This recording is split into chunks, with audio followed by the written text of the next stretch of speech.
Excellent. Thank you very much. Well, it's a tough competition with the Lagarde event over there, so I'm really lucky that you're here, and hopefully more people will start streaming in.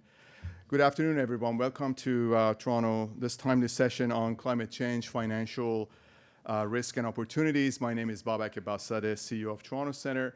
I'm going to introduce the head speakers, the opening speakers, and then the panel will get started. But by way of just a very brief background, Toronto Centre was established in 1998 to promote financial stability and inclusion. We do this by providing high-quality capacity-building programs for financial sector supervisors and regulators, primarily in emerging market and developing countries. Confronting climate change and its effects while encouraging economic development and fighting poverty is a complex global challenge. There is an urgent need to collaborate with all stakeholders to harness new and existing tools and methods to mitigate climate risk, and supervisors and regulators are one of these big stakeholders. This is our third panel at the IMF on this topic, plus a number of webcasts that we've done. We're also recently joined as a supporting member of the FSB's Task Force on Climate-Related Financial Disclosure. Through these efforts, we really hope to be able to advance this conversation and bring climate change more into the discussion in the world of finance.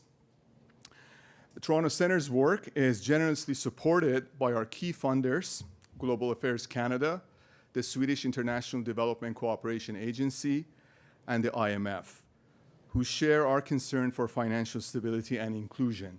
We're also indebted to one of our original founders, the World Bank Group, who's represented here by a member from the IFC.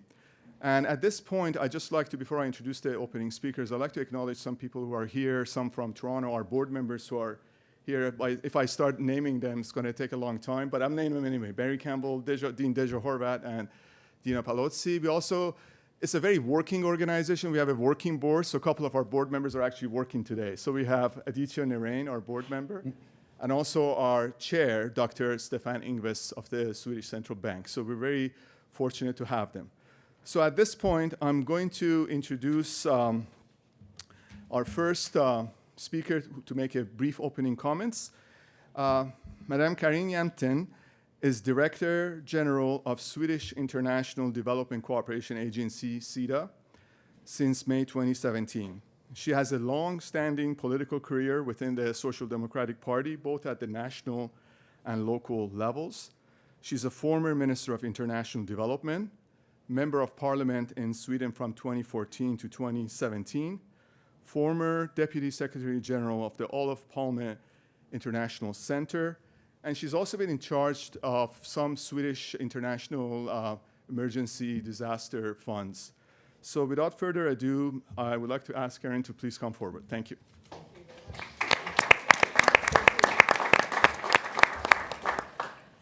Thank you. And most of all, thank you for organizing this very topical and enormously important event.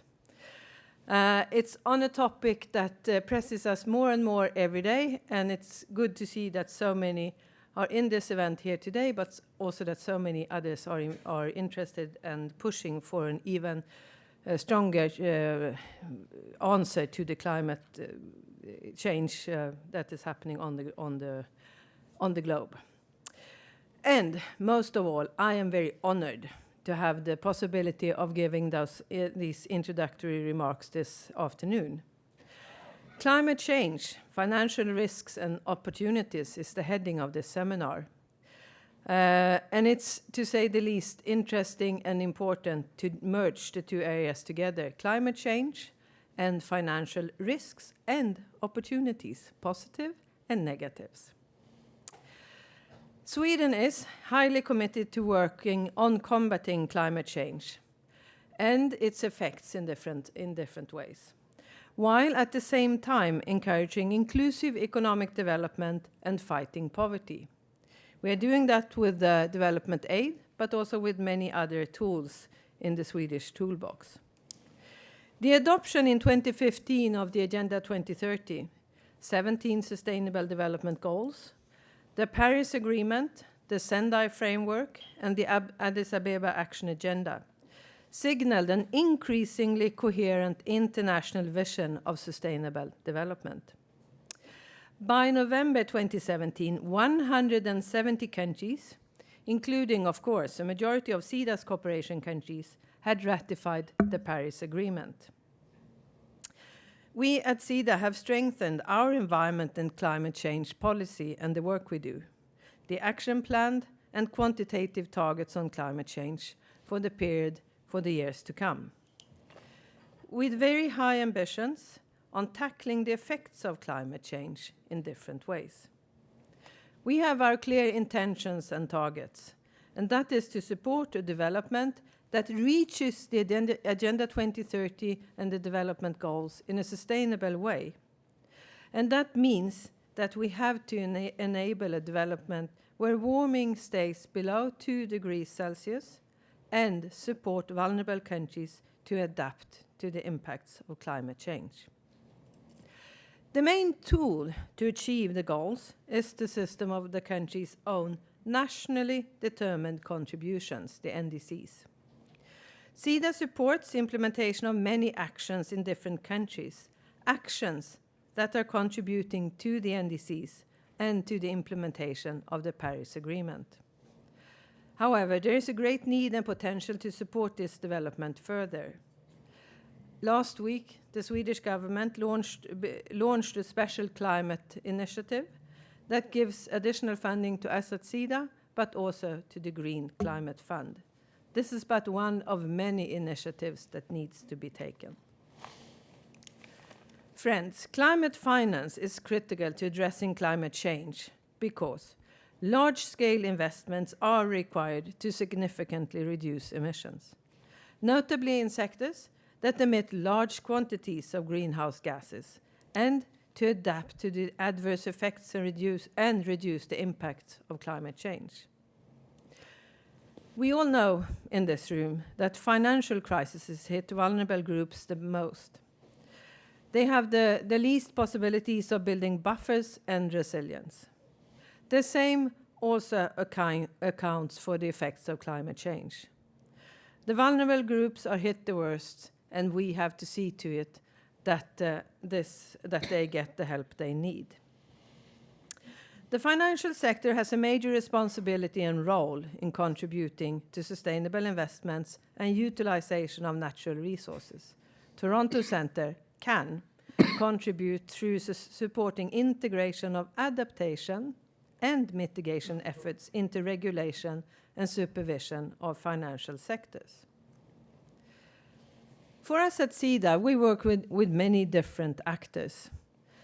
For us, development cooperation is often about how to make best use of different actors' competence, knowledge, and capital.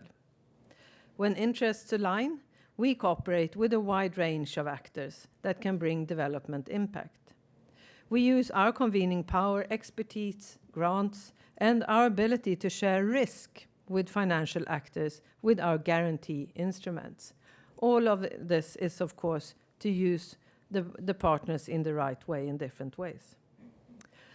The insurance industry already pays close attention to climate change data, and a growing number of the investor community includes future climate risks in their investment decisions. Their assessment is both based on the scientific research, but also the expectation of future government interventions, for instance, tax measures. The COP21 in Paris signaled from policymakers to the private capital that climate change was a priority. And now it is time to deliver the policy measures needed to incentivize innovations and capital flows on a national, regional, and global level. We are at SIDA proud conveners of a network of Swedish investors for sustainable development. It's exactly that, institutional investors of different kinds in Sweden, working jointly around the sustainable development goals, and several of the CEOs of these investors are present here in Washington now. And next week, we will all go to New York to participate at the Finance for Development Forum. That is one way of us of bringing the financial sector closer to the development agenda. Another example is SIDA's participation with the IFC in supporting the world's largest green bond fund, Amundi Planet Emerging Green 1, where our effort comes on the back of a commercial transaction with the goal to disseminate knowledge and increase the uptake of green bonds issuance by local banks in new markets. In doing so, we promote green and climate-smart investments and help increase the transparency of financial markets. To stimulate more responsible investments, the markets needs to acknowledge that the gigantic bond market has an environmental as well as social footprint. Friends, the situation we are in today requires urgent action, urgent and firm action. As a Swede, I proudly listen to Greta Thunberg, and I think that many others do. We all need to work jointly together with our different capacities, roles, and with our responsibilities for a positive development to meet all of the complexities ahead, but also to grab all of the opportunities ahead. If doing that, or rather when doing that, we will jointly make it possible to reach the Sustainable Development Goals. Thank you very much again for organizing this very timely event, and I am very much looking forward to listening to the panel and learn more. Thank you.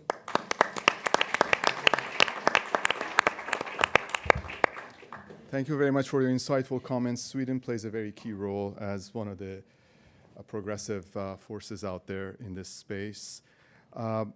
Now it's my pleasure to introduce our second other opening remarks speaker, Mr. Tobias Adrian. He's a financial counselor and director of the Monetary and Capital Markets Department at the IMF. In this capacity, he heads the IMF's work on financial regulation, macroprudential policy, debt management, capital markets. What's left? He also oversees capacity building activities in IMF member countries, particularly with regard to supervision and regulation of financial systems, bank resolution, central banking, monetary and exchange rate regimes, and debt management. Prior to the IMF, he was a senior vice president at the New York Fed and the associate director of research and statistics. He contributed to monetary policy, financial stability, and crisis management at the Fed. So he really had a front seat view of the global financial crisis at a very critical time. He's also the author of a noted number of prestigious economics publications in scholarly journals, and taught at New York University, Princeton University, and studied at the MIT. So he's not only a gentleman, but he's also a scholar. Tobias.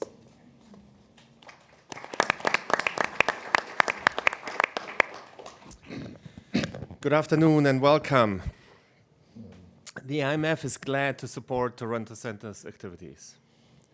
Strengthening capacity of financial sector regulators and supervisors is an important endeavor that complements our financial sector work. I note that this session's theme covers both risks and opportunities. Indeed, as with other transitions, climate change entails opportunities. For brevity, I will concentrate on the risks, namely those to financial stability, which is at the core of what we do at the IMF. Let me make 3 points.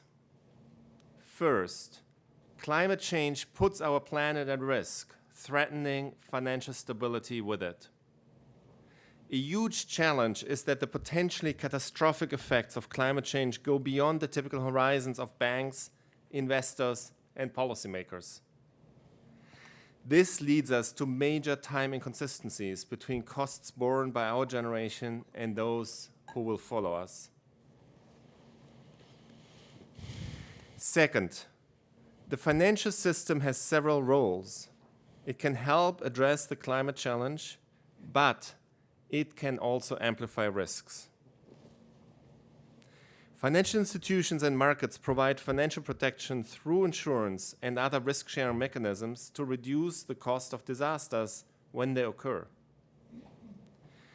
Climate change increases physical risks, costs of hurricanes, droughts, and it introduces new risks related to the transition to a low-carbon economy.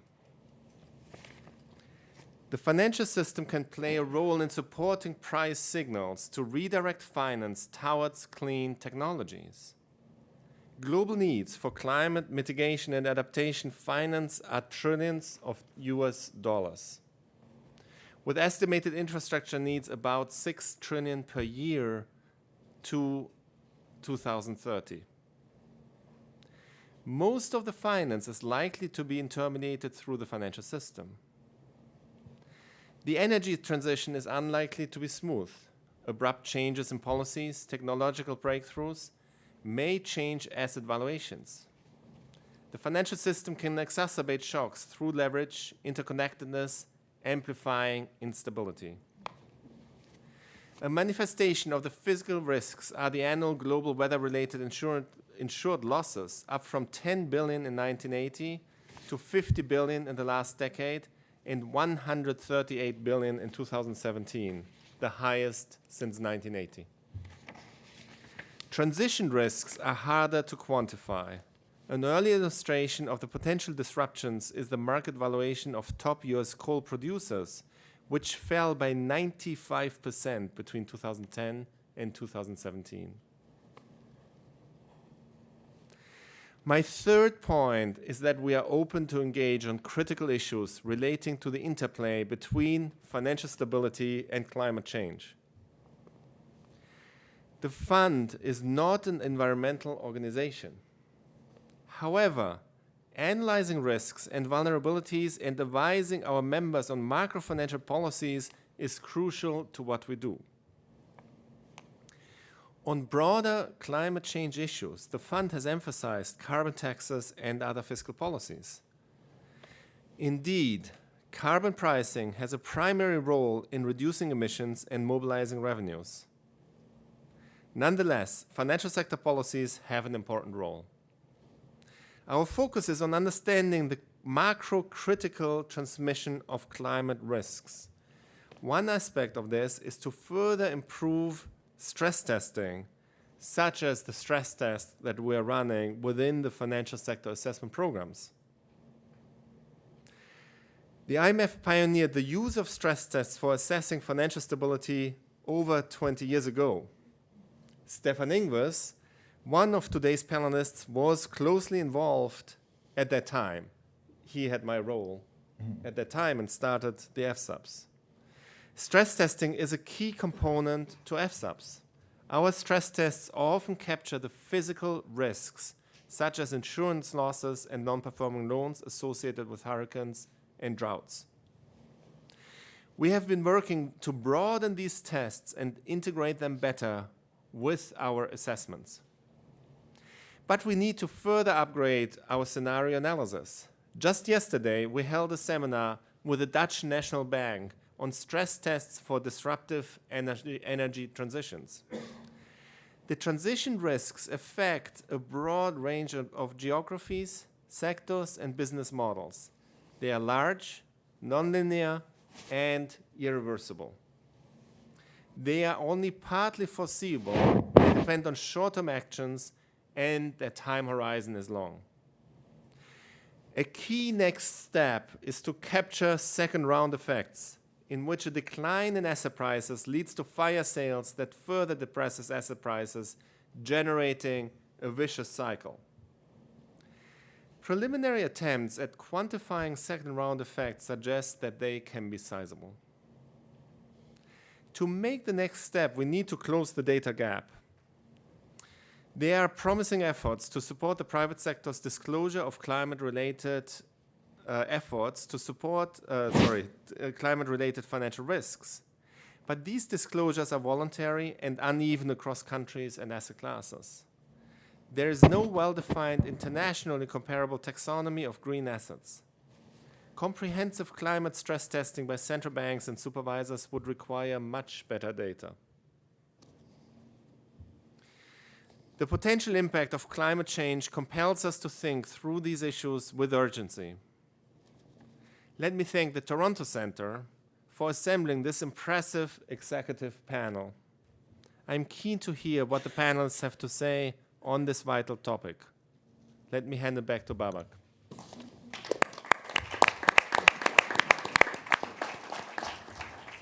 Thank you very much, Tobias. You really did set the scene and the tone for the discussion that's going to follow. By the way, you have the bios of all the speakers in your packages that we sent to you by email and here, so we're not going to read them for you, but I would like to introduce the moderator. Aditya Niren is the Deputy Director in the IMF's Monetary and Capital Markets Department with the responsibility for his work on financial supervision and regulation, fintech, and its technical assistance programs. He's been a member of the Toronto Centre Board of Directors since 2015, led a number of FSAPs, including for Canada and the United States. And he also represents the fund in various capacities at Basel and other international fora. And before joining the IMF, he had a 20-year career at the Reserve Bank of India, responsible for banking supervision. So without further ado, I'd like to turn it over now to Aditya. Thank you. Thank you, Babak. You made me sound very old. So I had prepared some very elaborate introductory remarks to set the stage, but fortunately, the opening speakers have done that job for me. This was a risk I was prepared for and, in fact, welcome. So I'm going to convert that risk into an opportunity and dive straight into the topic. And let me start with you, Stefan. So you've already been in a sense, pointed out, identified. You're well known in the institution. You're well known outside the institution. You've been the chair of the Basel Committee. You're the governor of the Swedish Central Bank. You are now the chair of the Toronto Centre. So you've been in this journey of financial stability for quite a long time. 20 years was how Tobias put it, and I'm sure it's more. But so in these years and based on your experience, what's the relevance of all these challenges of climate change to the community of central banks and supervisors, and how are they dealing with this? Well, first of all, a word on the Toronto Centre. 18 people deliver 70 programs all over the world a year. Using an expression understood in this country, that's high energy. But so much about that. Climate change. One of the hardest issues when you talk about climate change is to sort of get a better handle on what it is and what it can be. So let me give you one example from last fall. In a Nordic context, we have had a forward market for the electricity contracts for actually quite a while. We had quite an event last fall when German electricity prices just soared for climate reasons.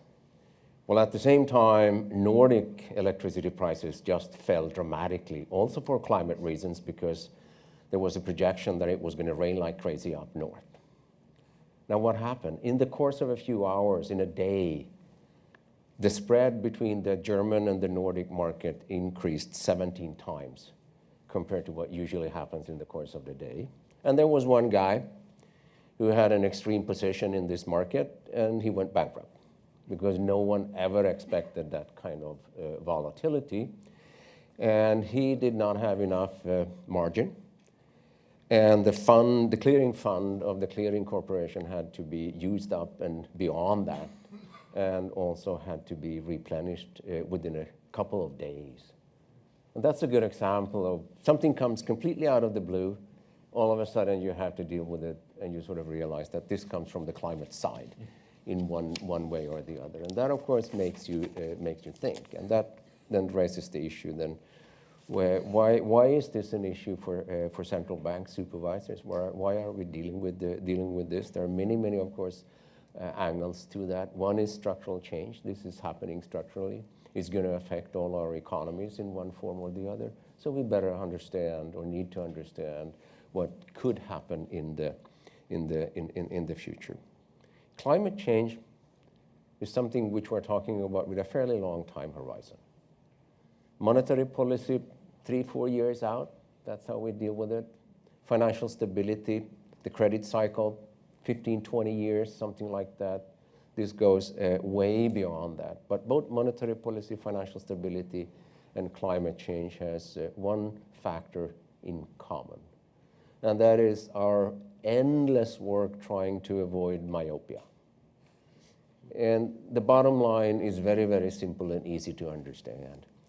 Somebody is supposed to say no today so that things don't get bad tomorrow. And as human beings, that's the hardest thing to do. That is incredibly hard to do. And the longer the time horizon, the easier it is to say, let's wait for Godot and deal with this another way, another day. And that's kind of the perennial struggle when you deal with monetary policy, financial stability, and climate change issues. The short-termism that's sort of built into this and that we are desperately trying to avoid in one way or the other. And that's not surprising that it's hard to deal with, because climate change is a massive externality. And the hardest things when you deal with economic matters at the national or at the international level is to deal with externalities, because everybody's going to pay, but you have not many incentives to sort of pay up in the early days dealing with this. And what has already been mentioned, and I suspect this issue will come back time and time again today, is that you need to have information, you need to have better information, and you need to have standardized information so that we have some kind of an agreement when it comes to what we are talking about.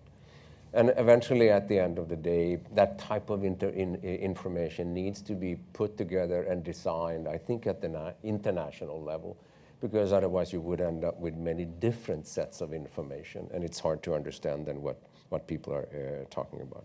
Having said this, sometimes you sort of think about the financial sector, and your argument is that the financial sector can fix this problem. I don't think so. I mean, here we're talking about completely different things. I mean, the financial sector is designed to channel savings to investments, and Tobias touched on that already, and here clearly the financial sector can play a role. But to imagine that the financial sector sort of alone could sort this out, I find hard to believe. Ultimately, many of these issues are fiscal policy issues. There are issues that need to be dealt with by governments. And there are issues that need to be dealt with at the global level, if possible, where governments need to come to an agreement. Now, once in a while, and now for a short minute, let me wear my old Basel Committee hat. People sort of show up and say, the world will become wonderful if we lower risk weights on investments in dealing with climate change. So if we can channel all this money for free to these nice objectives over here, everybody will be happy forever. I find that very hard to believe, because risk weights are on purpose designed to deal with risks, and risks don't go away. So thinking that there is a kind of an easy way out, saying that suppose we put down risk weights to zero, and then banks can lend indefinitely dealing with climate change. I do think that would over time be a recipe for disaster, because prudential regulation should deal with prudential issues and risks and not deal with non-prudential goals. It's just too easy to say that it's somebody else's business to deal with this. So here we have to be careful. But it is truly in the interest of the entire financial sector, doesn't really matter if you're on the private sector side or on the public sector side, to deal with better information. And here the Task Force on Climate-Related Financial Disclosures, the group that has been working under the umbrella of the Financial Stability Board, is really, really important. It's hard to judge to what extent they have come up with this, so to speak, perfect recipe to keep track of this. But if that work is not being done, then essentially we have no idea what we're talking about. And we need to come to agreement on what's the measuring rod, because otherwise it's hard to decide what to do and whether it's a good thing or a bad thing in what we're trying to do.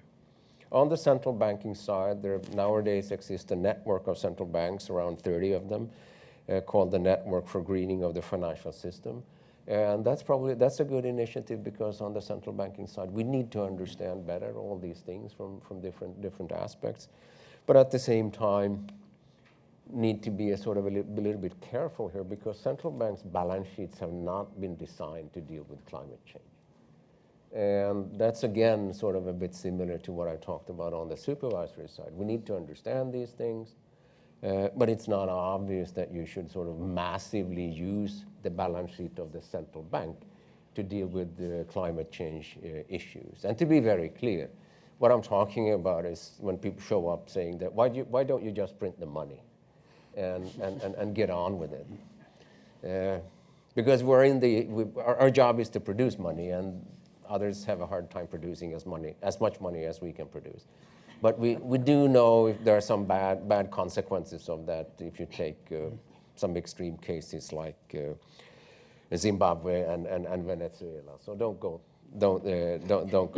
That's a bad idea. But we truly need to understand these issues. That is absolutely for sure. And again, from market participants' point of view, it's important for them to take a long view in order to understand the structural consequences of what is going on, because that will affect what kind of business you think that you will be in, let's say, 10 or 20 years from now.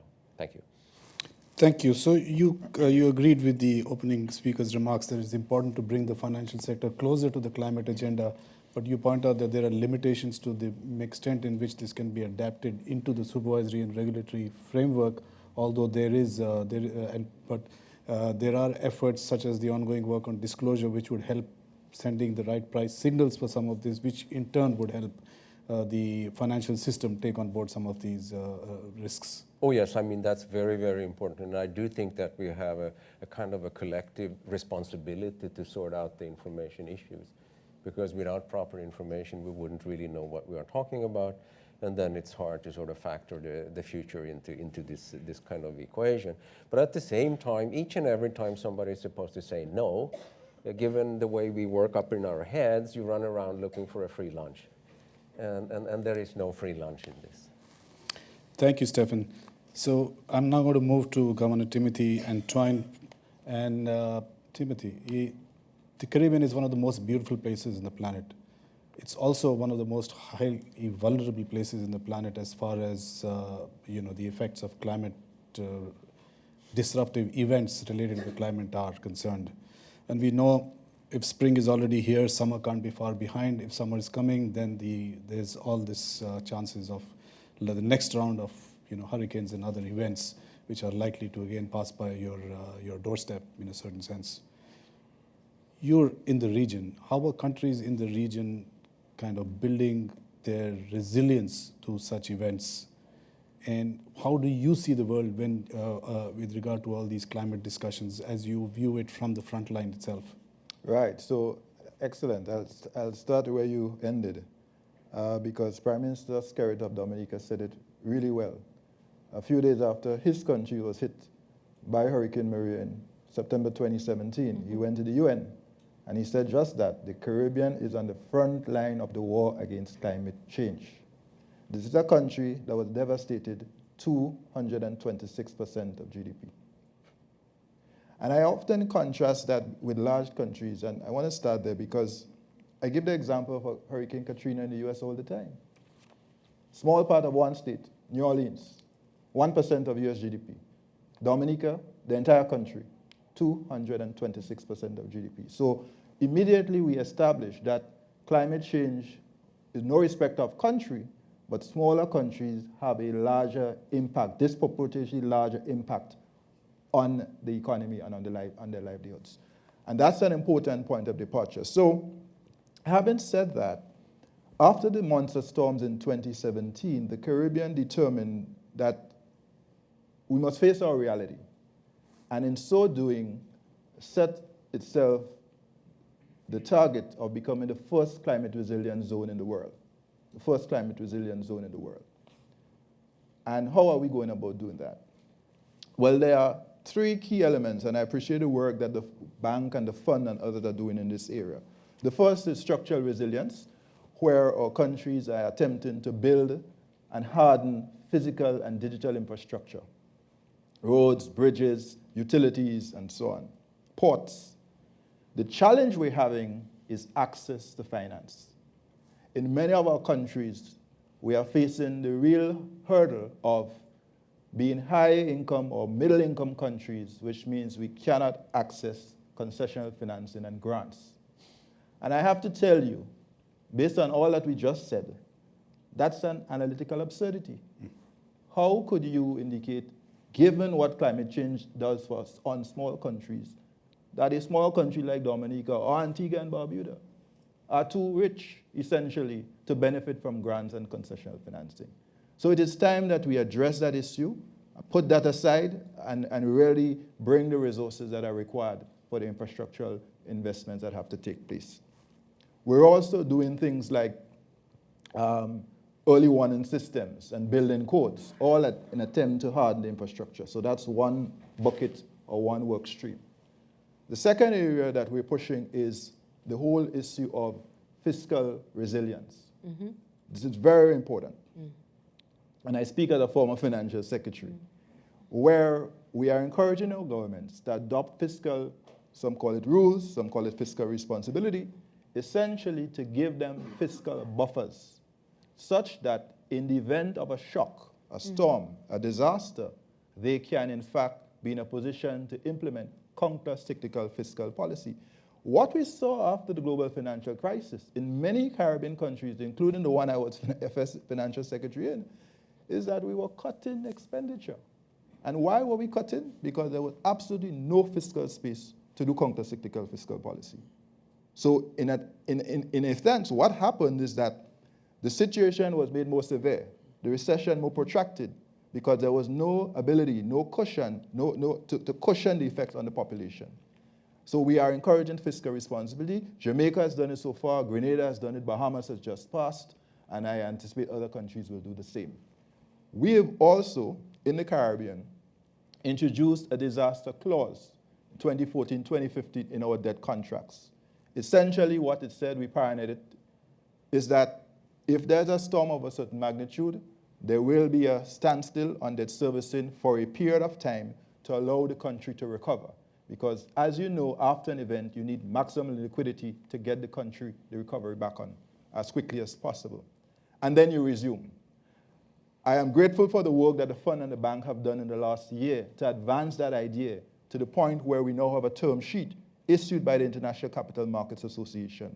And what I'm calling for is wide adoption, starting with the Paris Club and then commercial creditors. So that's a fiscal resilience piece.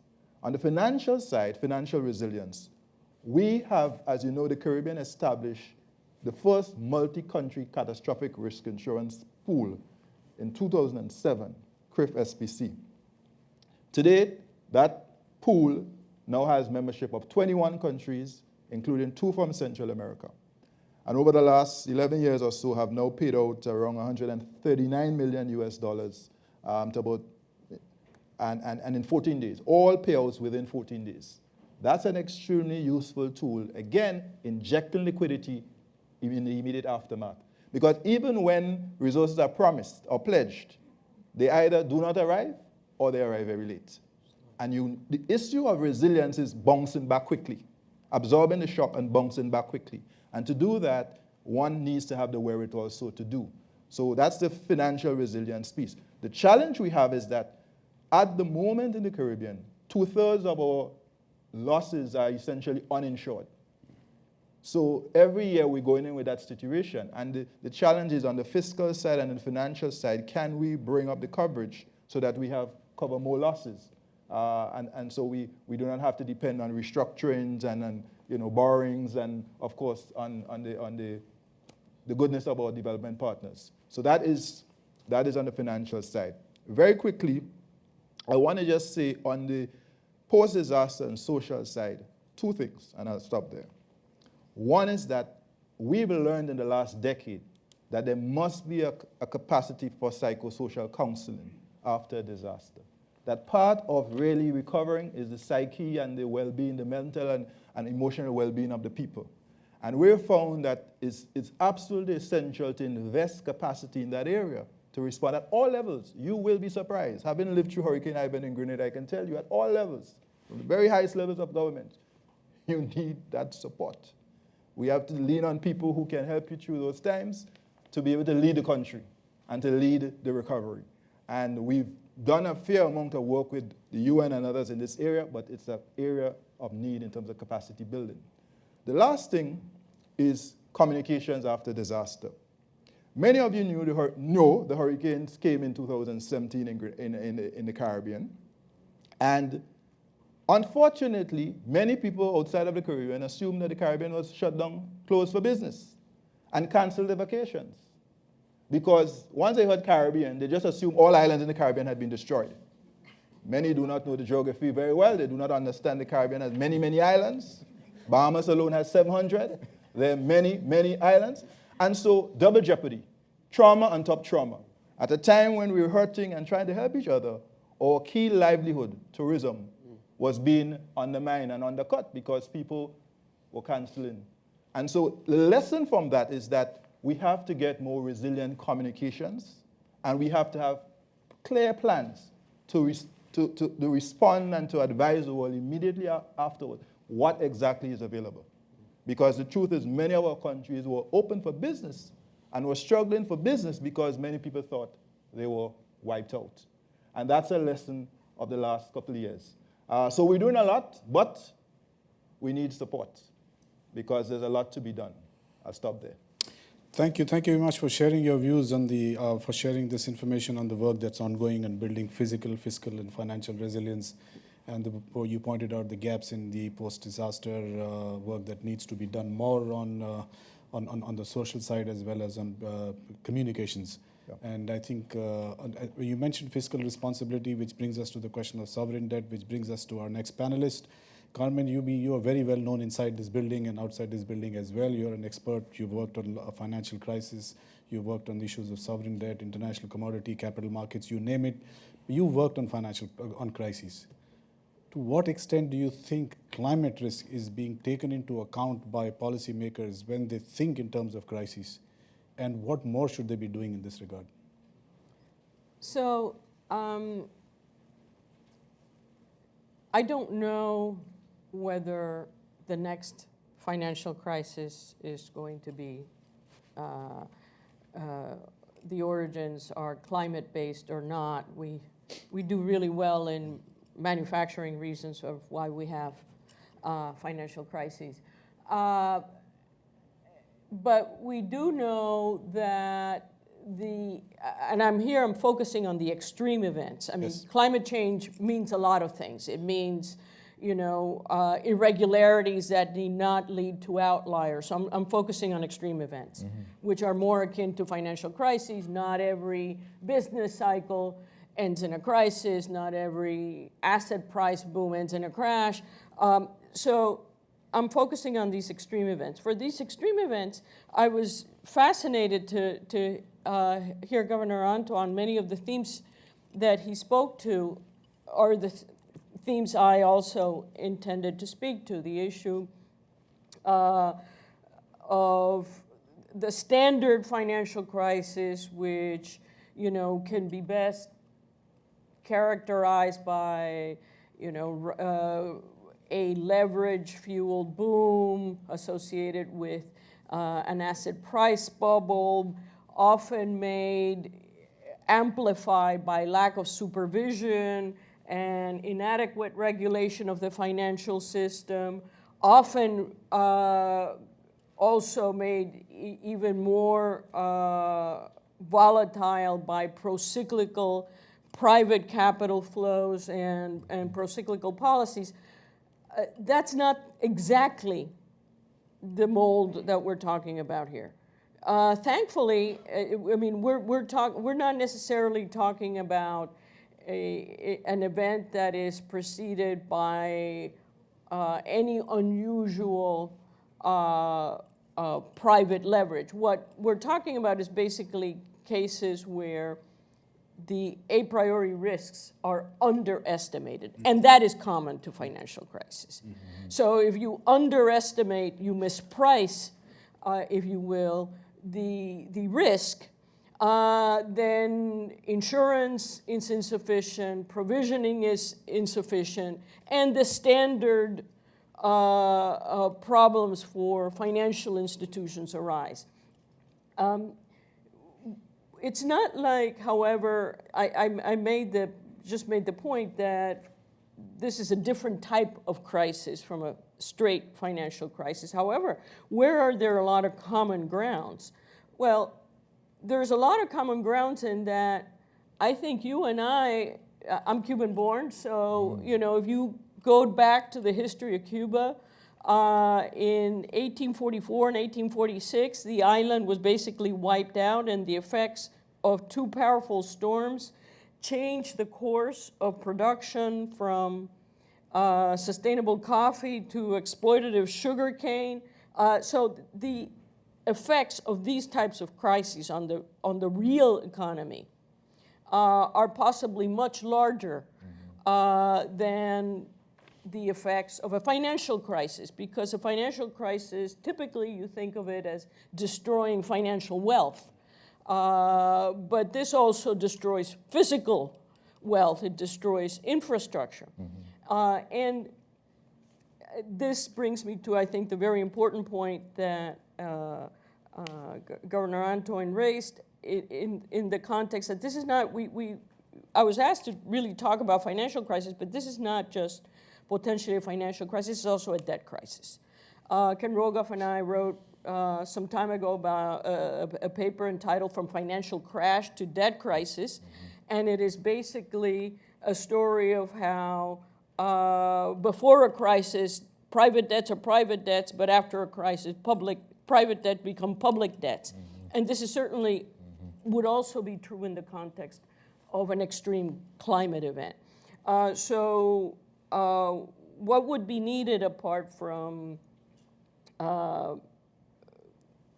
additional, on the financial side, additional stress testing? I think I would highlight that the typical stress test has evolved very much over the course of the decades. I think the stress tests produced by the global financial crises were very different stress tests from those that, and Governor Ingves can tell us about that, when the fund started out doing stress tests. I think we need to develop newer types of stress tests geared to these extreme events.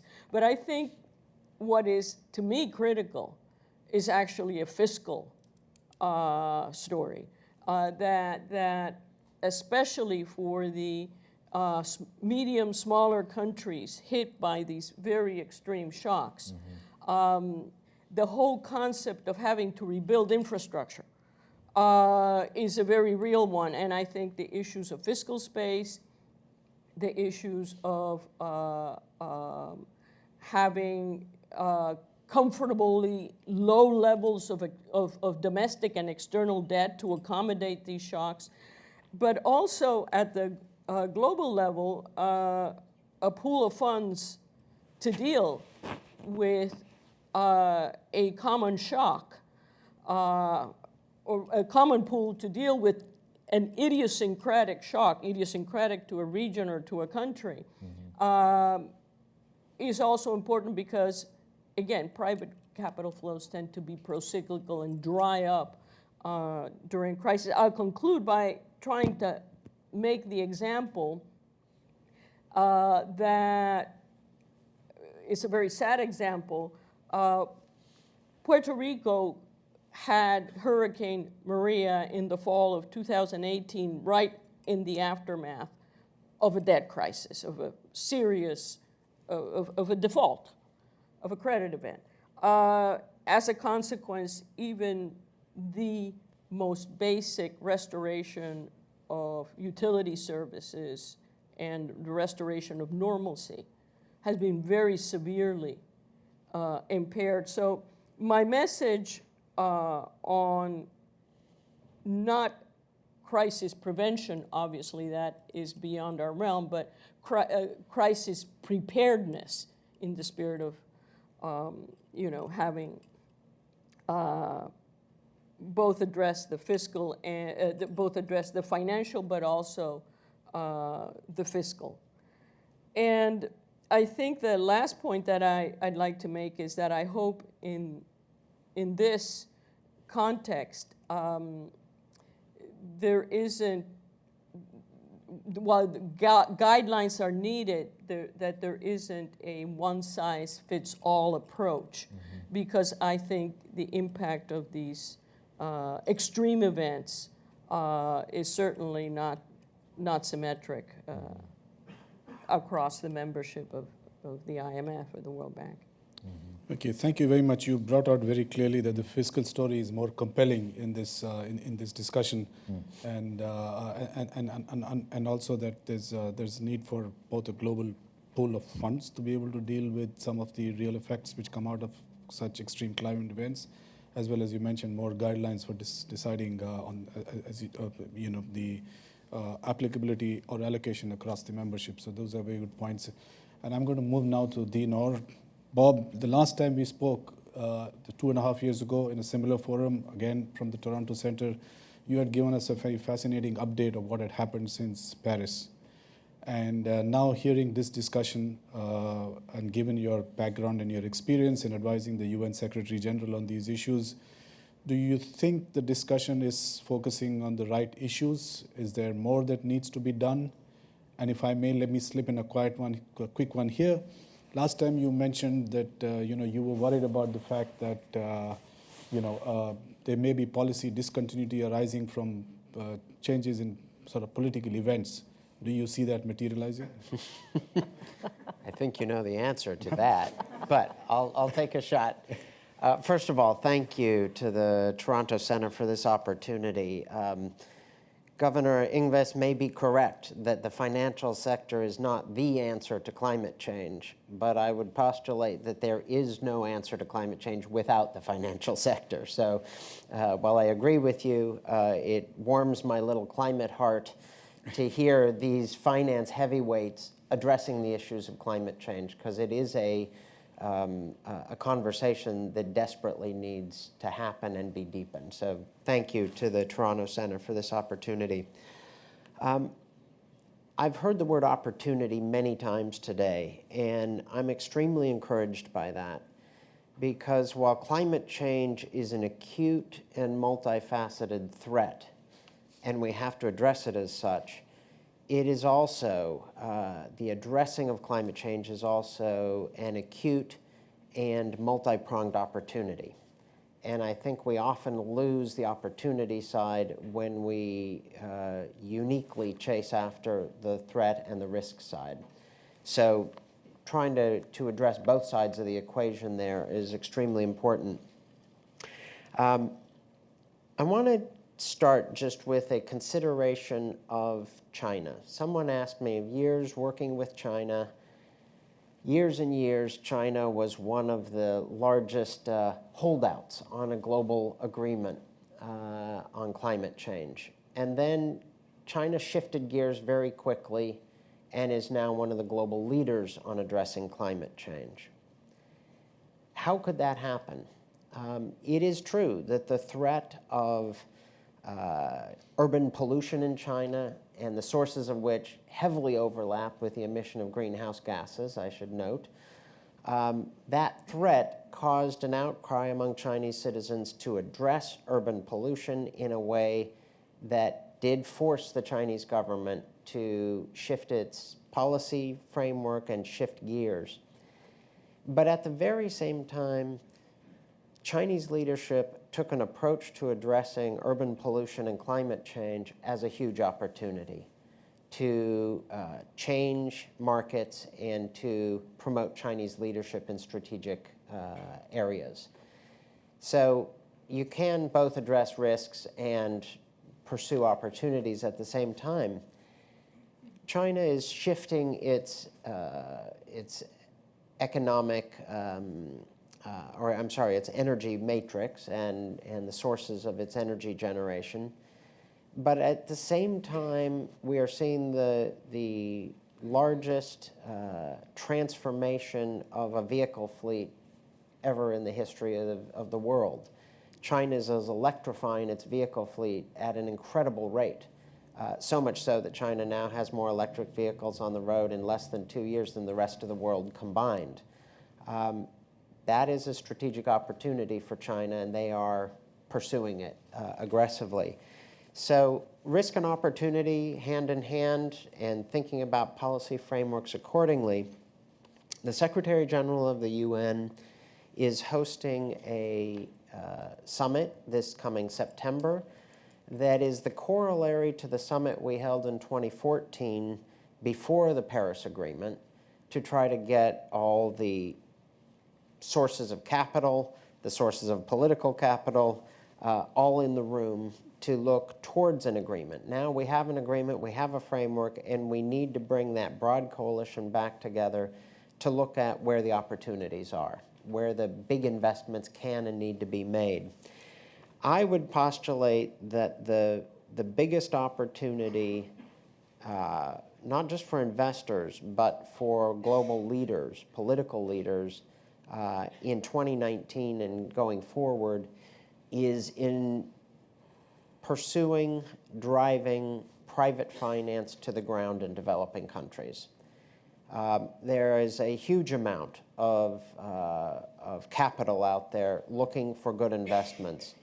There are incredible opportunities across the width and breadth of the developing world for returns as well as for socially positive investments. But we are seeing real market failure, ongoing market failure to get that private capital down to the ground in developing countries. And so at the summit in September, we will be looking at finance in all its aspects. We'll be looking at carbon markets. We'll be looking at carbon pricing. But this specific aspect of incentivizing and ensuring large-scale private investment in developing countries is one of our goals. And we have, in trying to close this investment gap, 9 countries that are piloting a program, have been over the last year, to bring together investors, project developers, and government officials to troubleshoot the perennial problems of portfolios of sufficiently large investable projects and ensuring that developing countries have the capacity to produce investment-grade projects at scale. By September, I think we will see a number of financial closes that would not have been possible absent this cultivated process of bringing those actors together. And if we get a model with the first 9 countries, I would like to see that become 109 countries in short order, because the money is out there, the returns are out there, but we've got to get these markets to clear much faster. And these are investments not just in energy production. A lot of people think this is all just one big, pursuit of renewable energy, which it is, but resilient infrastructure that is being built in massive quantities throughout or infrastructure that's being built in massive quantities across the developing world. Everyone has a stake in making sure it is resilient infrastructure, and everyone has a stake in making sure that it's built right now, because every year we don't build it, we're locking in a climate future that none of us can sustain. So I would point to private finance as the huge opportunity here, but it's going to take a lot of government action, international multilateral development banks, multilateral political institutions to cultivate and orchestrate this space such that we get those markets to clear much more quickly. Thank you very much. And I think the example you gave of China and how it pivoted so quickly in the policy space to be able to achieve these goals certainly holds out as a good example for the rest of the world in a certain sense. I apologize. I did not mean to not answer your last question. I'll do so very briefly. Obviously, the political story since we last met in this format is exactly what I was worried about. You could almost say, maybe it was not foresight, but it was inevitable that you will see political change in various countries no matter what happens. What I was arguing in 2016 was that we had to be prepared for political setbacks, and that the Paris Agreement has the flexibility built into it, and it is a new kind of international agreement that we have a framework that allows us to keep moving even as individual governments move the wrong way. Now, at the time, we may not have foreseen that the first big exit country would be the United States, and it would be followed by others. But what is interesting and encouraging is that there has been a bottom-up ambition response to the top-down ambition reduction. In the United States, if you look at the We Are Still In the America's Pledge movement that the governor of California and Mike Bloomberg of New York spearheaded, you see a policy response by states, by cities, by investors, and by corporate boards, as well as corporate CEOs, that is greater than what we saw before President Trump announced exiting the Paris Agreement. We are now testing this proposition in a range of other countries. Bottom-up is not the solution to a failure of leadership from top down, but we have seen that it is possible, it's happening in multiple countries, and one of our goals to keep the Paris coalition moving forward is to make sure that this bottom-up ambition and bottom-up delivery shows up, and that we don't use the bias of the international system towards national governments to exclude all of the positive progress coming out of private finance, out of the private sector, and out of subnational governments. So in September, I think you will see an emphasis also on bottom-up ambition, not just top-down. Thank you. So you spoke about the importance of private finance. The speakers before you spoke about the importance of investors. And now we're going to move to Elzbieta. You put your money where our mouth is. Let me put it this way. We tried. That's a good way to put it, Aditya. So maybe you would share with us how are financiers today looking at climate risk or climate commitments as they make their own investment decisions, and what do you take into account when you play with our money? Thank you. So first of all, thanks to Toronto Centre for this kind invite. I would like to take you on a 2-minute history of climate risk evolution, but I'm not going to start in a prehistoric time. I'm going to start in January of 2019. And January of 2019 was actually very relevant because we have seen the first climate bankruptcy in the United States. Now, how does climate bankruptcy work? It was a company called PG&E, a utility company in California. Many of you work in the financial sector. You know that utilities are not supposed to go bankrupt. They are very stable. They're not supposed to go bankrupt. Why did PG&E go bankrupt? Because it could no longer obtain insurance. It could no longer obtain insurance because of its liabilities for forest fires. This is how climate plays out. Oftentimes, climate risk is not going to play out directly. It's going to play out indirectly through access to insurance, through access to finance, and through other channels that we have seen in the financial sector. So traditionally, climate risk has been viewed by financial institutions as corporate social responsibility on a positive side. Let's do something right so we look good to shareholders. And on a negative side, making sure that the reputational risk doesn't materialize. What is changing in climate risk today is that it is a financial risk. So a couple of speakers before me already mentioned a few highlights of that. I'll just sum them up. Mortgage portfolios of certain banks. Today, it is very hard to get flood insurance in certain parts of the United States. So if you happen to be a bank and you're holding a portfolio of those assets, you may want to ask why you can't get insurance on that and how your portfolio might look if certain climate events happen.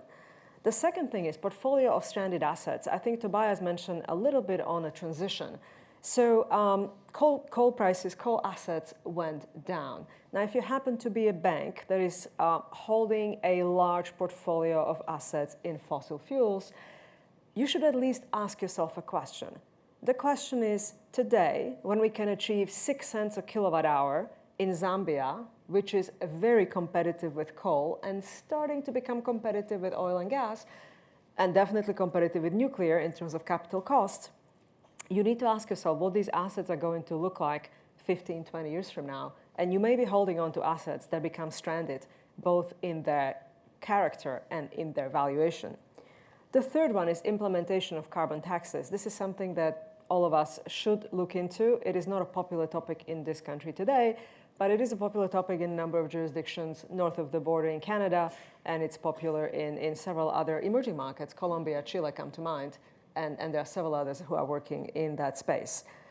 Changing regulatory environment. We have seen Bank of England Prudential Regulation Authority that is at the forefront of proposing supervisory expectations on climate risk management. And I was quite surprised to see a recent paper from San Francisco Fed talking about central banks and how they should start thinking about doing research in that space. And most of you echoed that sentiment. So climate risk has changed, and there is one last reason which is making it even bigger than it is, and that is investors' expectations. Number of surveys from leading asset managers and leading asset owners are telling us that investors are trying to align to sustainable development goals, and within those, a number of them are aligning to number 13, which is climate.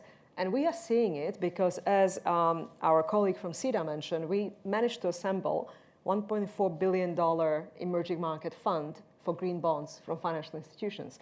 So what we are seeing, Aditya, is that this is happening because these investors came with $1.4 billion on the back of our $250 million facilitating that. So that goes to what you, Robert, said about private finance being de-risked by multilaterals or others so that they can come into climate. So that's on a climate risk side, but I'd like to highlight the climate opportunity because I actually do believe that we have a bigger opportunity than we give ourselves credit for. So a couple of years ago, we did a very simple research, and I'm very conscious that I'm sitting here next to very well-known researchers in economics. So we've done something very simple. It was not published. We just did it ourselves. We looked at Paris Agreement commitments for 21 leading emerging markets. And this is basically what they said they will do. So, for example, if Côte d'Ivoire said we are going to go from 5% renewables to 43% renewables, we just priced what that would cost. And we know what it costs to put a megawatt of solar, a megawatt of wind. That investment opportunity in 21 emerging markets amounts to $23 trillion. And this is not our beliefs, this is not our desires, this is just what the countries said they will do. So if we are going to go to the Paris Agreement commitment and actually making it happen, somebody needs to put up $23 trillion just for these 21 markets. And this is just the start. Now, in terms of sectors, obviously clean energy in all its forms and shapes must be at the forefront. Climate smart agriculture, COP 2023 in Bonn finally acknowledged that agriculture and agribusiness contributes to climate change and is affected. So doing climate smart ag is absolutely relevant. When we build, we should build green because we are building for 15, 20 years and it should be sustainable. Fourth one, smart cities with 70 to 80% urbanization in many of the markets, especially in emerging markets. And a third of the cities, for example, in India, yet to be built. We have to build smarter cities than we build today. And last but not least, green finance, which is what you talk about, Robert. Thank you. Thank you for sharing these views and particularly your the kind of perspectives you take into account, but more importantly, the developments that are taking place in this sphere. And I know that, Babak, if I can touch base with you, we are down to 20 minutes. So I'm going to have to improvise because we'd like to have more questions from the audience. But before we get there, I'll give the panel 2 minutes each to be able to follow up on any of the issues based on what you've heard from the others, particularly because there's been a very good discussion. I should add that most climate-related discussions end up being very heated, but we've had great consensus so far, nothing to do with global warming.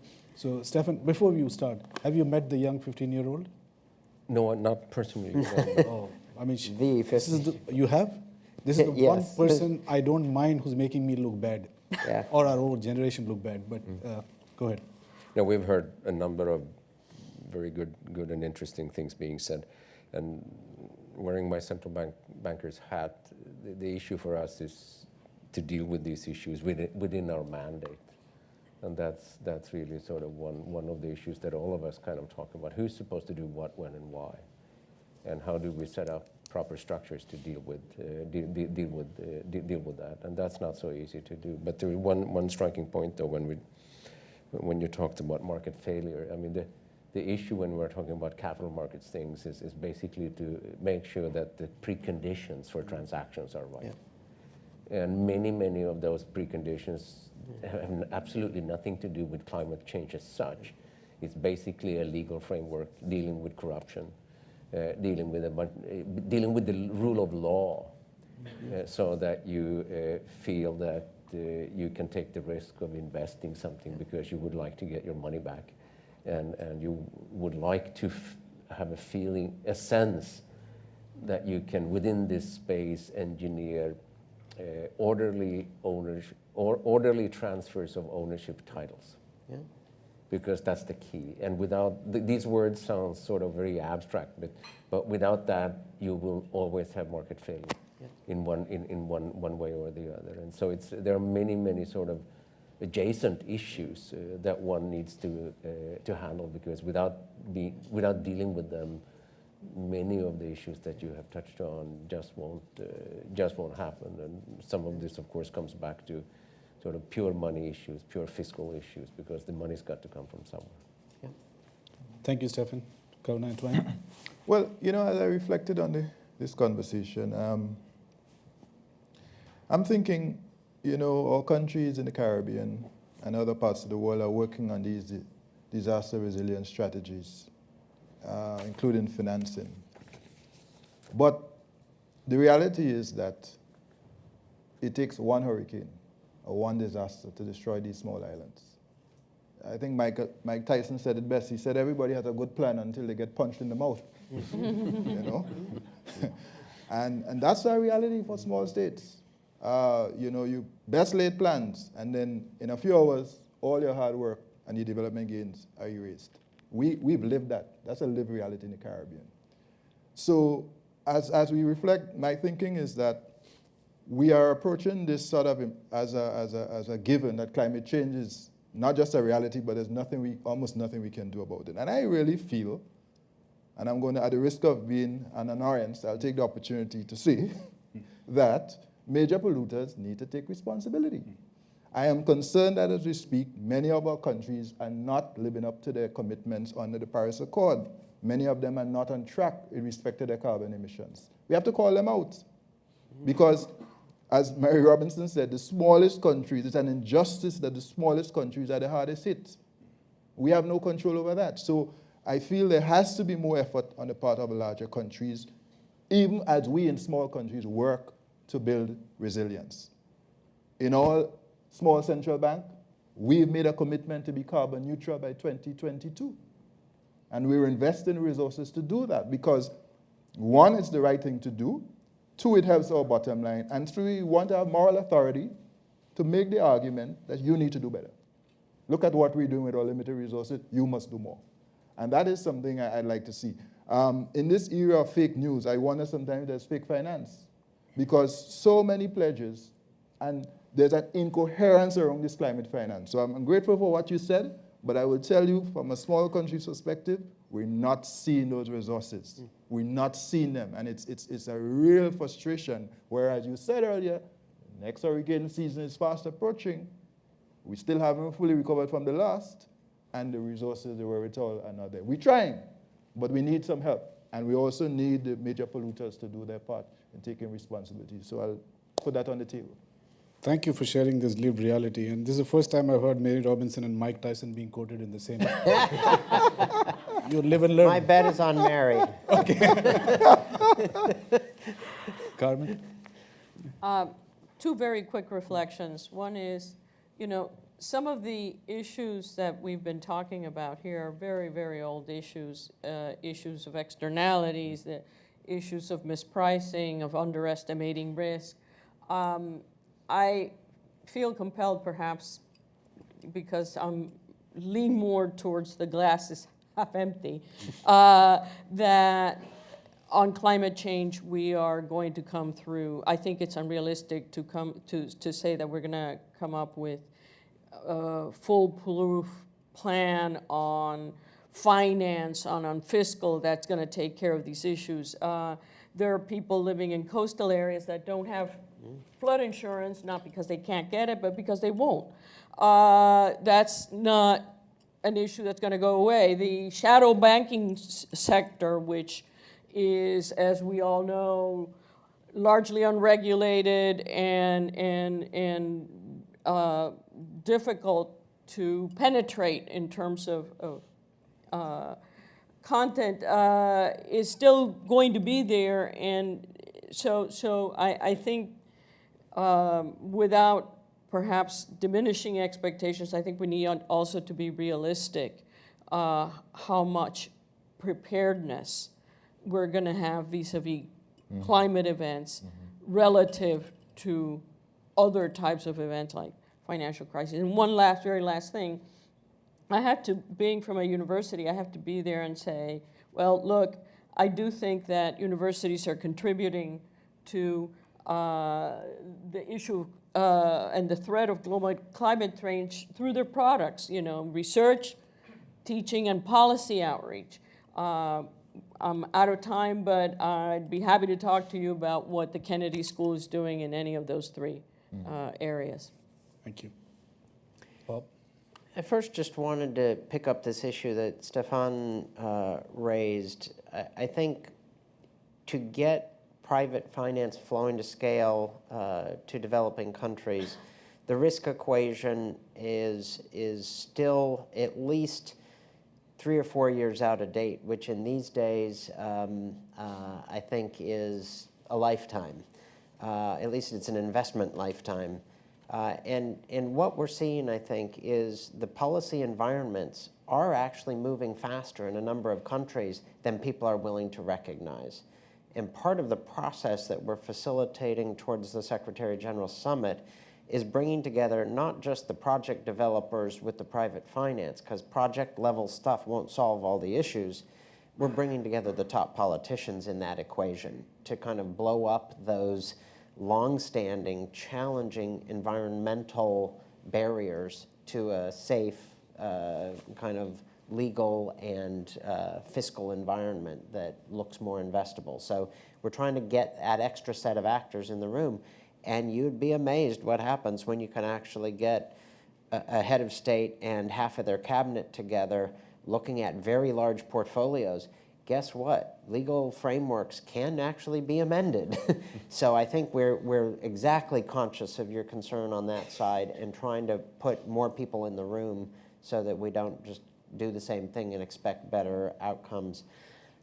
One thing that has not been mentioned much in this conversation, which I feel obliged to raise, is technology is changing so quickly, and it is reshaping the market for climate solutions.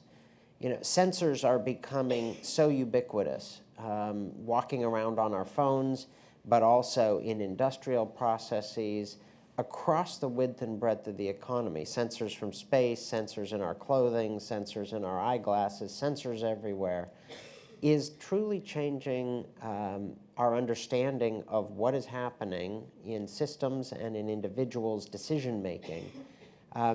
When I was at the UN full-time, I founded something called the UN Global Pulse to keep a finger on the pulse of what's happening on the globe, but on individuals. We are now awash in data exhaust from every transaction you make on your credit card, everything you search on your phone. Very recently, there was an amazing study coming out of Spain where they took BBVA, a bank in Spain, took their data, and we had a group of researchers compare it to the weather patterns and the pollution in Spain. And they came up with a very robust study that said a 10% increase in air pollution in Spain over 1 year caused a 1.5% loss in Spain's GDP because of the change in human responses to that air pollution. They don't go out, they don't spend. If you can get down to that level of detail, that changes a policymaker's framework right there. 1.5% of GDP, rather large. You could do more studies, but that's the kind of capabilities we can now do given some technological changes. And I would say machine learning, artificial intelligence, Internet of Things, as well as big data are going to change this space very quickly when it gets down to system optimization. And I mean economic system optimization as well as others. And I think here while there are many examples, smart cities is the 70% of the climate equation is what we're doing in our cities, as well as 70% of the population.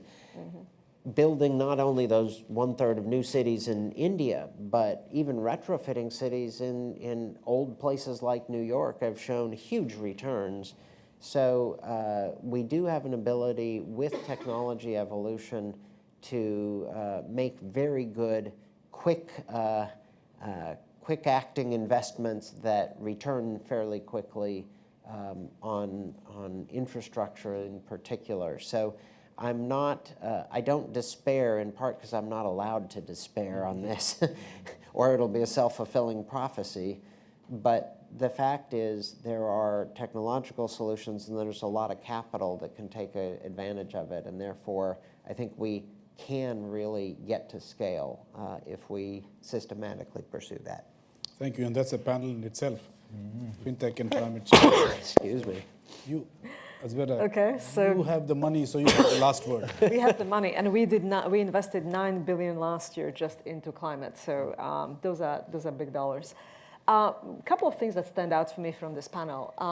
One is it's very clear that it's not going to be one actor that is going to solve the problem of climate. This is not a question of central bank only. This is not a question of regulation, financial regulation only.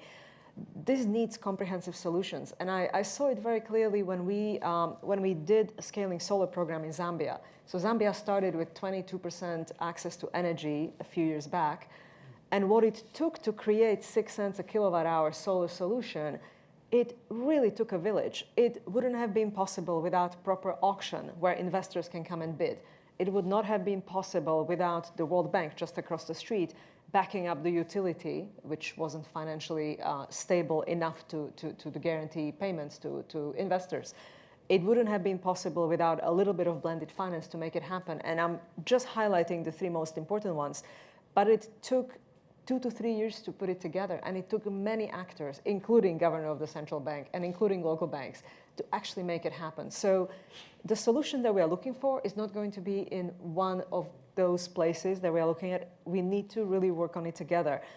The other thing that is absolutely relevant, I think a couple of you touched upon it, it's a systemic solution, and it's not going to be the same in every country. It's going to be different because of the conditions in countries, because of investors' appetite that changes quite rapidly in terms of where they want to put their money. So this needs to be engineered on a country priorities, and it needs to go with governance, and it needs to go with improvement in general business environment, and that's how we make it happen. The second part of it is I hear a lot of skepticism on the panel. I am actually the glass half full person. Just like you, I am seeing technologies that are scalable and scaling up. When we invested in a first solar plant in Thailand in 2009, it was the first one, and the world today is investing about $300 billion in solar. So that tells me that somebody else other than multilaterals are putting money there, because all the multilaterals together are putting $5 billion. So somebody believes that there is money to be made, and somebody believes that this is investable. So technology is there. With the solar and wind, we are there. With offshore wind, we are getting there. With battery storage, we are getting there. There is a way to do it, and what it takes is aligning regulatory and financial systems and country priorities to make it happen. Thank you for ending on this very positive note, and sort of makes us feel a little bit warmer. Warmer. No more puns from me. Okay, we have time for maybe a couple of questions from the audience. Yes, please.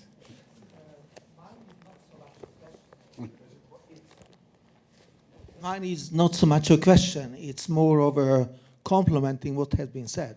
I think it's a major voice missing on that panel. And this is education. Education is the most powerful way of changing people values. None of you, Mr. Reinhardt and Mr. Orr mentioned, but I don't mean at that level. That's almost too late for those people. I mean already early education. And I can tell you it won't take long time. Because I am running a business school now with undergraduate students, master's students, PhDs, executive education, executive MBA.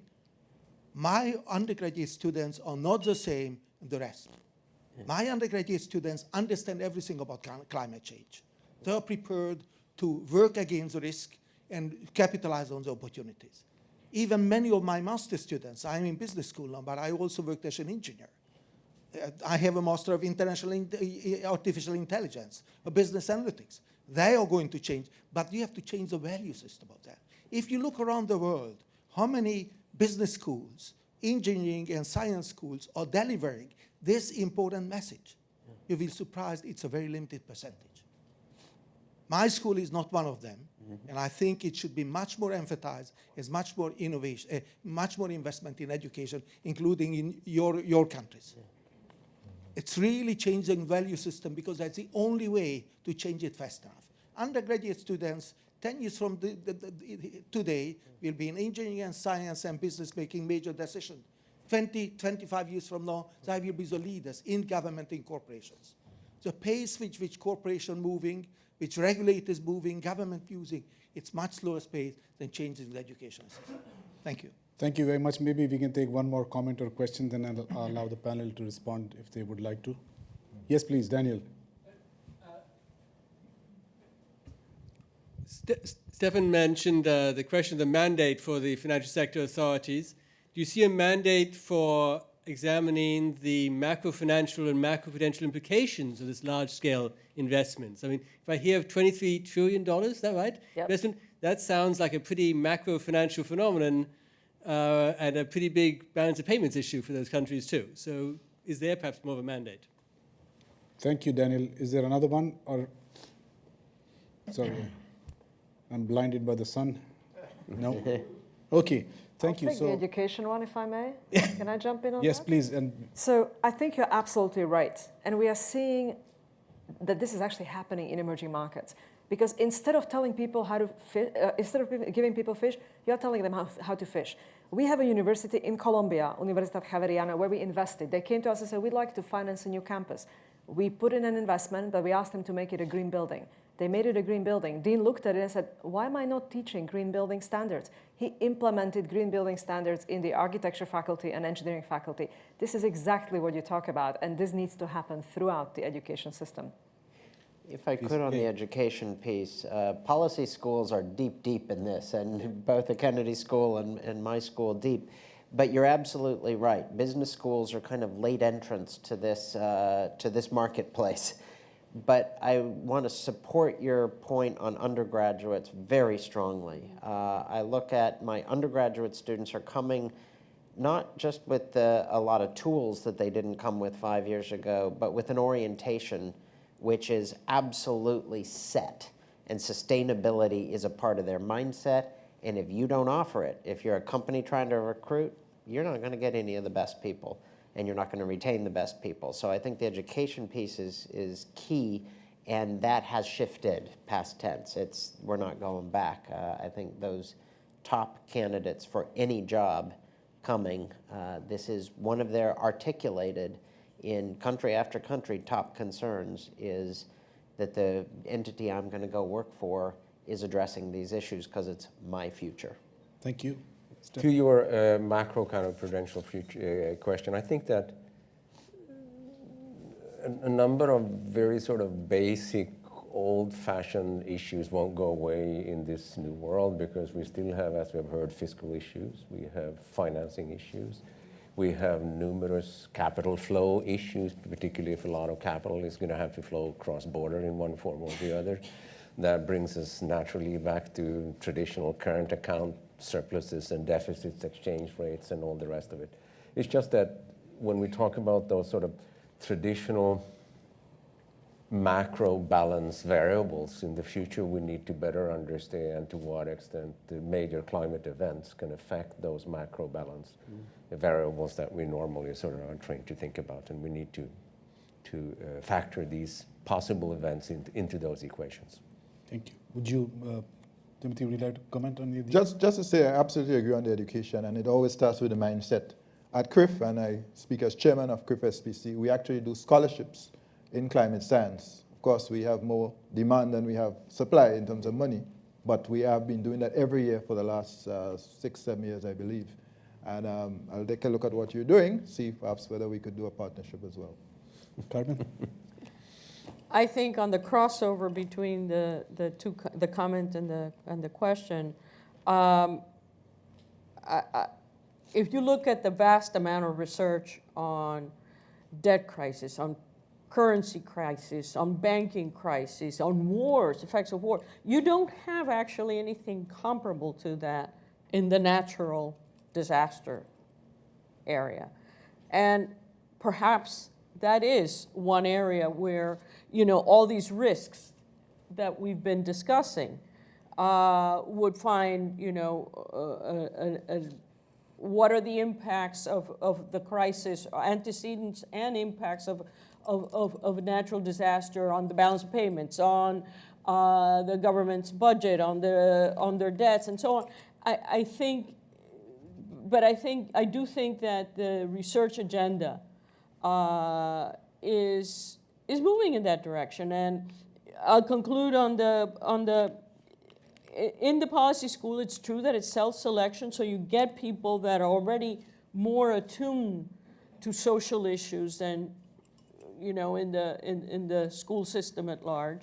But I would say that my students in my financial crisis course and my international finance courses are more attuned to environmental issues today than they were 5 years ago, and certainly than they were 10 years ago. So it is happening. So thank you very much. I think we've had a very interesting discussion. There's so many ways I could summarize this, but once again, the opportunity sort of eludes me because we've run out of time. But just to say that, you know, just to quote a few lines which I thought were very, very insightful. You mentioned how climate risk is now being recognized as a financial risk. You reported some recent incidents in that regard. Stefan, you talked about the importance of the different time horizons and how they lead to myopia, which leads to a sort of a challenging, really appreciating the risks of this. And you mentioned how the financial sector cannot go it alone in this. Bob, you responded also by saying that, yes, that's true, but you cannot go into this without the financial sector. So there is a partnership which is extremely important.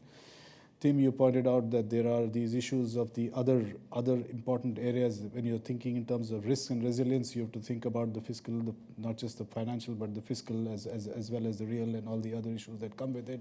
Something to which, Carmen, you subscribed, talking about the compelling story which the fiscal side brings. All of this brings us to this conclusion that there are risks, but there are opportunities. And I think at least I leave this discussion feeling much more positive than I had entered this discussion. The newspapers can get you down, believe me. So Tim mentioned that there's a lot of fake finance, there's a lot of fake news, so we have to be really careful about what we hear and what we see. With that, please join me in thanking the panelists for an extraordinary discussion.